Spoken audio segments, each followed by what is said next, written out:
Hello friends, welcome to இனிய இல்லம் channel. எல்லோரும் எப்படி இருக்கீங்க? கண்டிப்பாக நம்ம எல்லாருமே நல்லா இருப்போம் அப்படிங்கிற பாசிட்டிவான எண்ணத்தோட வாங்க வீடியோக்குள்ளே போயிடலாம். இன்றைக்கி நாம் பார்க்க போகிற பதிவு என்ன அப்படின்னு பார்த்தீங்கன்னா, நிலைவாசலில் கிருத்திகை அப்போ நான் போட்ட கோலமும் அது கூடவே ஒரு சின்ன ஆன்மீக தகவலும் சொல்லலாம் அப்படின்னு தான் நான் இந்த பதிவு எடுத்திருந்தேன். நிலைவாசலை கழிவிடலான்னு வந்தப்போ தான் இந்த ஜீவராசிங்கள்லாம் நான் பார்க்குற மாதிரி இருக்கும். ஏன்னா இவங்க ஈரம் இருக்கிற இடம் சில்லுன்னு இருக்குது அப்படின்றதுனால வெயில் தாங்காமல் இப்போல்லாம் அடிக்கடி இந்த மணி பிளான்ட்டில் உட்காந்துக்கிறாங்க.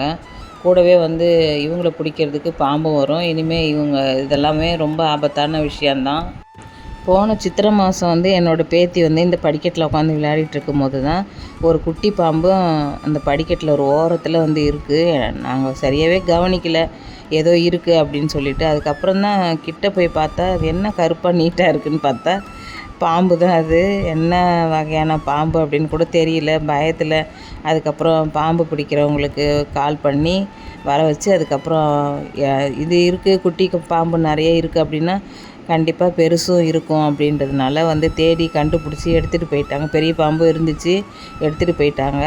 இந்த வெயில் நாள் இருக்கிறதுனால ஈரம் இருக்கிற இடத்துலையும் தண்ணி இருக்கிற இடத்துலையுமே நிறைய இவங்கெல்லாம் வர ஆரம்பிச்சிடுவாங்க. சின்ன சின்ன குழந்தைங்க இருக்குது அப்படின்னா கண்டிப்பாக நிலைவாசலில் 2 பக்கமும் பிளான்ட்ஸ்லாம் வைக்காதீங்கன்னு தான் நான் சொல்லுவேன். அது சேஃபும் கிடையாது. தூரமாக இருக்கிற மாதிரி இருந்தது அப்படின்னா வைக்கலாம், தப்பு இல்லை. என்னோடய நிலைவாசல் என்ட்ரன்ஸ்லேயே இருக்குது. உள்ளே எடுத்து அடி எடுத்து வச்ச உடனே ஹால் இருக்குன்றதுனால நான் அந்த ரிஸ்க் எடுக்கலை. என்னோடய பழைய வீடியோலலாம் போய் பார்த்தா தெரியும் உங்களுக்கு. 2 பெரிய தொட்டியில் மணி பிளான்ட்ஸ் அடர்த்தியாக இருக்கிற மாதிரி கட் பண்ணி அழகாக வளர்த்துருந்தேன். அதில் தான் வந்துச்சே இந்த ஆபத்து எல்லாமே. எல்லாருமே சொல்லுவாங்க, உங்கள் நிலைவாசல் அழகாக இருக்குது. எங்கள் வீட்டுக்கு வரவங்களாம் சொல்லுவாங்க, தெய்வீகமாக இருக்குது அப்படின்னு. துளசி செடிக்கு பக்கத்தில் ஃபுல்லாகவே மணி பிளான்ட்டு தான் வச்சுருப்பேன்.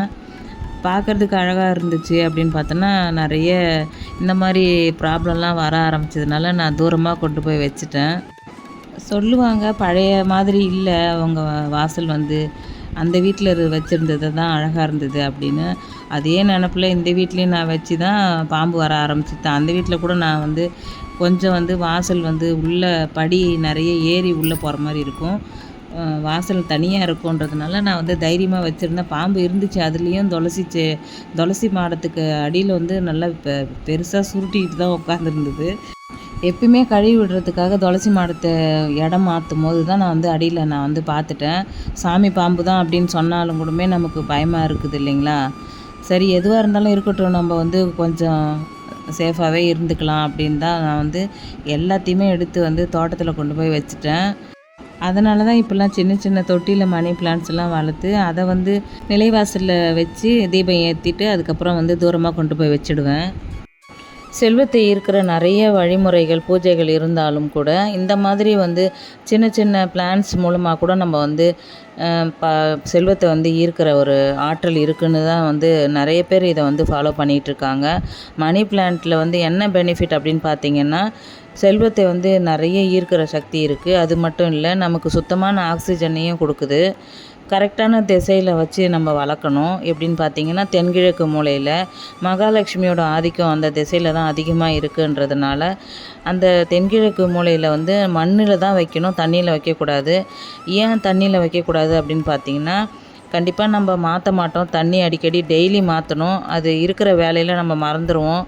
அதனால் அந்த பணத்தட்டுப்பாடு நமக்கே தெரியாமல் வர ஆரம்பிச்சிடும். தெரிஞ்சு எதுக்கு அந்த தவறுகளை நம்ம செய்யணும்? ஆசைக்கு வேணால் தண்ணியில் வளர்த்துக்கலாம். நான் தினமுமே மாற்றிடுவேன். எனக்கு அது பயமாக இருக்கும். இப்போ வேலைக்கு போகிறவங்க அப்படி பார்த்து செஞ்சிகிட்ருக்க முடியாது. அவங்களாம் நிச்சயமாக மண்ணில் ஒரு சின்ன சின்ன தொட்டிலையாவது வைக்கணும். 2வது, மணி பிளான்ட் தரையை தொட விடக்கூடாதுன்னு சொல்கிறாங்க. கொடி வகையை சார்ந்த எல்லாமே மேல் நோக்கி போகிற மாதிரி வச்சா மட்டும்தான் பொருளாதார ரீதியாக வளர்ச்சியை கொடுக்குன்னு சொல்கிறாங்க. நிறைய பிரச்சனைகளால் வீட்டுக்குள்ளே இருக்க பெண்கள் எப்பயுமே நெகட்டிவாகவே யோசிச்சுக்கிட்டே உட்காந்துட்ருப்போம் இல்லைங்களா? அந்த மாதிரி இருக்கிறவங்க இந்த மாதிரி நம்மளை சுற்றி ஒரு பசுமையான ஒரு பிளான்ட்ஸ்லாம் நம்ம வளர்க்குறப்ப கண்டிப்பாக நமக்கு பாசிட்டிவான எனர்ஜி நிறைய கிடைக்கும். அது எல்லாத்தையுமே சமாளிக்கிற அளவுக்கு மனசில் தன்னம்பிக்கையும் தைரியமும் கொடுக்குதுன்னு தான் சொல்லணும். சோர்ந்து உட்கார்றப்ப நம்ம இந்த இலைகளை பார்க்கும்போது, பசுமையாக இருக்கிற இலைகளை பார்க்குறப்ப கண்டிப்பாக நம்மளுக்கு புத்துணர்ச்சி கிடைக்குதுன்னு தான் நான் சொல்லுவேன். அதுக்காகவே நான் வந்து என்னை சுற்றி இந்த மாதிரி நிறைய செடிகள்லாம் வளர்க்க ஆரம்பித்தேன். இன்னும் இன்டோர் பிளான்ட்ஸ்லாம் நிறைய இருக்குது. நான் வந்து வாடகை வீட்டில் இருக்கேன் அப்படின்றதுனால என்னால் வந்து நிலையாக ஒரு இடத்துல வந்து வச்சு அதெல்லாம் வந்து பராமரிக்க முடியல. இப்போ இந்த அளவுக்கு இருக்கிற பிளான்ட்ஸே போதும் அப்படின்னு வந்து நான் வந்து நிறுத்திக்கிட்டேன்.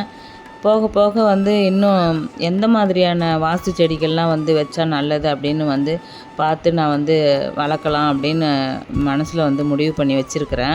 இப்போ கடந்த 1.5 வருஷமாகவே நான் வந்து இயற்கையை வந்து வணங்க ஆரம்பித்ததுலேருந்து என்னை சுற்றி இயற்கையான சூழ்நிலையும் நான் வந்து வச்சுக்கணும் அப்படின்னு தான் நான் வந்து ஆசைப்பட்டதுனால பிளான்ட்ஸ் வளர்க்குறதுல ரொம்ப ஈடுபாடு வந்துருச்சு எனக்கு.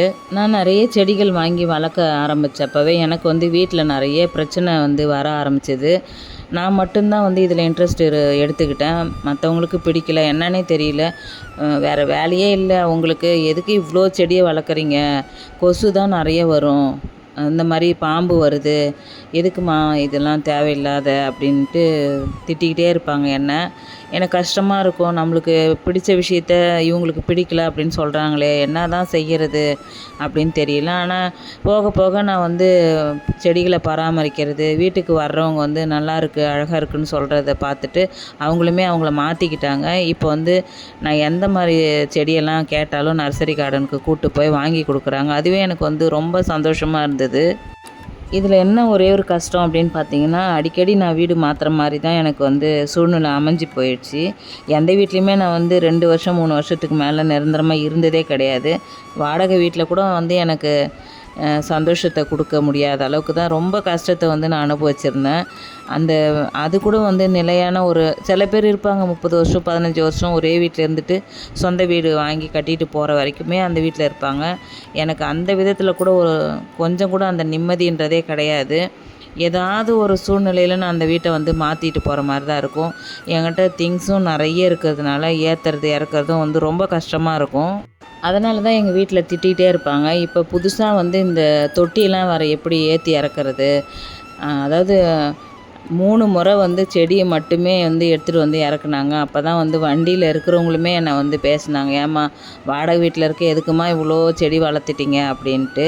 இதுக்கே நான் வந்து அவங்க இது மாதிரி திட்டுவாங்க அப்படின்னு பயந்துக்கிட்டு தான் நான் வந்து கிரேடில் வந்து செடியெல்லாம் வந்து வைக்க ஆரம்பித்தேன். ஏன்னா 2 பக்கமும் பிடிச்சி தூக்குற மாதிரி இருக்கும், ஈஸியாக இருக்கும் அப்படின்றதுனால தான் கிரேடில் வைக்க ஆரம்பித்தேன். சரி சொந்த வீட்டுக்கு போனால் மண்ணில் வச்சிடலாம் அப்படின்ற ஒரு நம்பிக்கை தான்.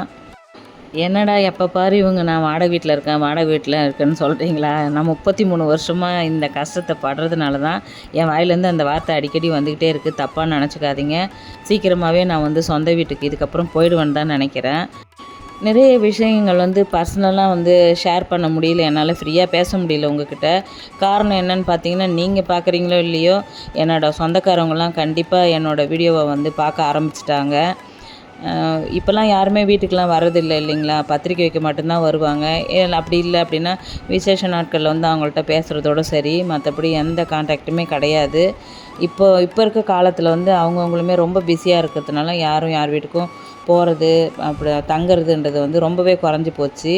இந்த மாதிரி வீடியோ மூலமாக தான் என்னோடய வாழ்க்கை முறையை வந்து தெரிஞ்சுக்கணும் அப்படின்னு ஆசைப்பட்டு இப்போ பார்க்க ஆரம்பிச்சிட்டாங்க. பார்க்குறாங்கன்றத விட எனக்கு பிடிக்காதவங்களும் நிறைய பேர் இதை பார்த்துட்ருக்காங்க. எனக்கு அதுவே வந்து ஒரு பயத்தை கொடுக்குது. எதுக்கு நம்ம எல்லாத்தையும் சொல்லிகிட்டு இருக்கணும்? அவங்களுக்கெல்லாம் கொஞ்சம் சந்தோஷமாக இருக்கும் இல்லைங்களா?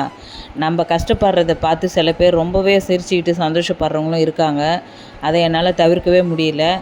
ஆனாலும் பரவாயில்ல, நம்ம ஒரு சில விஷயத்த கண்டிப்பாக ஷேர் பண்ணி தான் ஆகணும்னு தான் நான் உங்ககிட்டலாம் சொல்லணும்னு ஆசைப்பட்டு நிறைய விஷயங்களை வந்து நான் பதிவு பண்ணிகிட்ருக்கேன். கல்யாணம் பண்ண புதுசுலேருந்து நான் வந்து எப்படி வந்து குடும்பம் பண்ணுறேன், பிள்ளைங்களை எப்படி வளர்க்குறேன் அப்படின்னு வந்து என்னை இப்போ ரொம்ப பிடிச்சவங்களும் இருக்காங்க உறவுக்காரங்கள்லாம். அவங்க எல்லாமே வந்து என்னோடய வீடியோ பார்த்துட்டு அவ்வளோ சந்தோஷப்படுவாங்க. ஒரு ஃபங்க்ஷனில் பார்க்குறப்ப ஒரு ஆச்சரியமாக வந்து என்கிட்ட கேட்பாங்க, இவ்வளோ விஷயம் உனக்கு தெரியுமா, இப்படிலாம் நீங்கள் பண்ணுவீங்களா, எனக்கு இப்போ தான் தெரியுது அப்படின்னு சொல்லி சந்தோஷப்படுறவங்களுக்காக நிறைய விஷயங்கள் நான் பண்ணிகிட்ருக்கேன். அதே சமயத்தில் இதெல்லாம் கூட நீ பண்ணுவியா, இதனால தான் நீ நல்லா இருக்கியா அப்படின்னு வந்து பார்த்துட்டு பொறாமையோ கண்களோடு பார்க்குறவங்க தான் வந்து பாதி பேர் இருக்கிறாங்க. அவங்கள வந்து விலக்கி விட்டுட்டு என்னை பற்றி பாசிட்டிவாக யோசிக்கிறவங்களுக்காக மட்டுமே இனிமேல் வந்து நான் வந்து கொடுக்கணும் அப்படின்னு யோசிச்சிட்டேன். என்ன ஒன்று செய்கிறதுக்கு முன்னாடியே சில விஷயங்களை வந்து சொல்கிறதுக்கு உங்ககிட்ட சொல்கிறதுக்கு ஆசையாக இருந்தால் கூட அந்த மாதிரி நெகட்டிவாக என்னை பற்றி யோசிக்கிறவங்க வந்து பார்க்குறாங்களே அப்படின்னு நினச்சிட்டு நான் அந்த ஆசை எல்லாமே அடக்கி தான் வச்சுருக்கேன். நடந்து முடிஞ்ச பிறகு கண்டிப்பாக நான் உங்கள்கிட்ட ஷேர் பண்ணுறேன். அப்போ அவங்களுமே பார்த்து தெரிஞ்சுக்கிட்டோம். என்னோடய வாழ்க்கையில் வந்து நிறைய பண கஷ்டம், மன கஷ்டம் இது நிறையவே நான் பார்த்துட்டேன். இனிமேல் வந்து வாழற வாழ்க்கையாச்சும் வந்து அமைதியாக சந்தோஷமாக நம்ம வந்து வாழணும் அப்படின்னு முடிவு பண்ணி தான் நான் வந்து இப்போ இந்த மாதிரி வந்து பூஜை வழிமுறைகள்லாம் வந்து செஞ்சிகிட்ருக்கேன். இயற்கையோடு சேர்ந்து வாழணும் அப்படின்னு தான் இப்போலாம் என் மனசு வந்து ரொம்பவே ஆசைப்படுது. எனக்கு வந்து எப்பயுமே கிராமத்து வாழ்க்கை வந்து ரொம்பவே பிடிக்கும். ஏன்னா மனசும் அமைதியாக இருக்கும், உடம்பும் வந்து ஆரோக்கியமாக இருக்கும், சுத்தமான காற்று கிடைக்கும், நல்ல ஹெல்த்தியான சாப்பாடு வந்து செஞ்சு சாப்பிட்லாம். இந்த மாதிரி காரணத்துக்காக தான் நான் வந்து கிராமத்து வாழ்க்கையை ரொம்பவே வந்து ஆசைப்படுவேன். உங்களெலாம் யாருக்கெல்லாம் வந்து என்ன மாதிரி கிராமத்து வாழ்க்கை வாழ ஆசைப்படுறீங்க அப்படின்னு வந்து எனக்கு கமெண்ட்டில் சொல்லுங்கள். ஒவ்வொரு முறையும் நான் வீடியோ கொடுத்துட்டு பார்க்குற ஒரு முக்கியமான விஷயம் அப்படின்னு பார்த்தீங்கன்னா, கமெண்ட் பார்ப்பேன். அதுக்கப்புறம் எத்தனை பேர் லைக் போட்டிருக்கீங்க அப்படின்னு பார்ப்பேன். இது 2மே எனக்கு சேனலுக்கு கம்மியாக தான் வந்துட்டுருக்கு. ஏன்னு தெரியல. இப்போ தான் ஃபஸ்ட் டைம் என்னோடய சேனலை பார்க்குறீங்க அப்படின்னா சப்ஸ்கிரைப் பண்ணிக்கோங்க. லைக்கும் ஹைப்பும் போட மறந்துடாதீங்க. எப்பவும் போல தான் உங்கள் கமெண்ட்டுக்காக நான் வெயிட் பண்ணுவேன். இன்றைக்கி பிரேக்ஃபாஸ்ட்டுன்னு பார்த்தீங்கன்னா இட்லியும் தக்காளி சாம்பாரும் தான் வச்சுருந்தேன். எல்லாருமே சாப்பிட வாங்க. என்னோடய சப்ஸ்கிரைபர் ஒருத்தவங்க தான் கேட்டிருந்தாங்க, உங்கள் வீட்டில் மட்டும் மணி பிளான்ட் எப்படி இவ்வளோ க்ரீனிஷாக இருக்குது அப்படின்னு. அது அடுத்த பதிவில் நான் கண்டிப்பாக தரேன் பாருங்கள். தேங்க்யூ.